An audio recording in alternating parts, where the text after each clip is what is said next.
Kull sena f'jum ir-Repubblika l-President ta' Malta fisem il-Gvern u l-Poplu Malti jagħti ġieħ pubbliku lil qatt ta' Maltin li ddistingwu ruhom f'oqsma differenti tal-ħajja.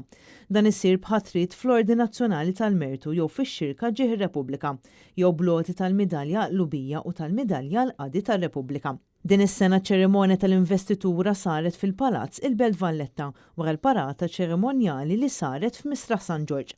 10 persuni nataw il-Midalja l-Qadi tar-Repubblika fosthom il-ġenituri ta' Jean Paul Sofija, Isabel Bonnici u John Sofija għal perseveranza tagħhom favur riforma fis-settur tal-kostruzzjoni. Onorat ukoll wara mewtu l-eks deputat Laburista Silvio Parnis għall-impenn tiegħu lejn in-nies kemm fil-politika kif ukoll fil-qasam soċjali. Il-President tar-Repubblika ta' Malta George Vella onora wkoll bil-Midalja l-Qadi tar-Repubblika lil Paul Buttigieg għall-ħidma tiegħu favur l-ambjent, lil John Gaffa għall-kontribut tiegħu fix-xena kulturali u l-appoġġ lis-soċjetajiet mużikali, lil Pamela Muscat għall-ħidma fil-volontarjat u ma' persuni bl-ADHD, kif ukoll lil Esther Sant għall-ħidma tagħha ma' pazjenti li għandhom il-kanċer.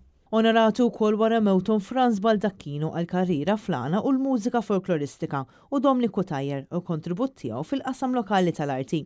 Dan ir-rikonoxximent ingħata wkoll lill-Assoċjazzjoni Kunsili Lokali ta' Malta kif ukoll lill-atleti Maltin li ħadu sehem fil-logħob tal-pajjiżi żgħar. Matul iċ-ċerimonja ta' din is-sena l-President ta' Malta George Vella ħatar 7 persuni fl-Ordni Nazzjonali tal-Mertu fosthom il-Kummissarju Ewropew għall-Ugwaljanza Helena Dalli. Fl-Ordni Nazzjonali tal-Mertu kienu onorati wkoll il-Professur Edward John Despot għall-ħidma tiegħu fis-settur mediku u l-Professur Stanley Fiorini għall-kontribut tiegħu fir-riċerka dwar l-istorja ta' pajjiżna.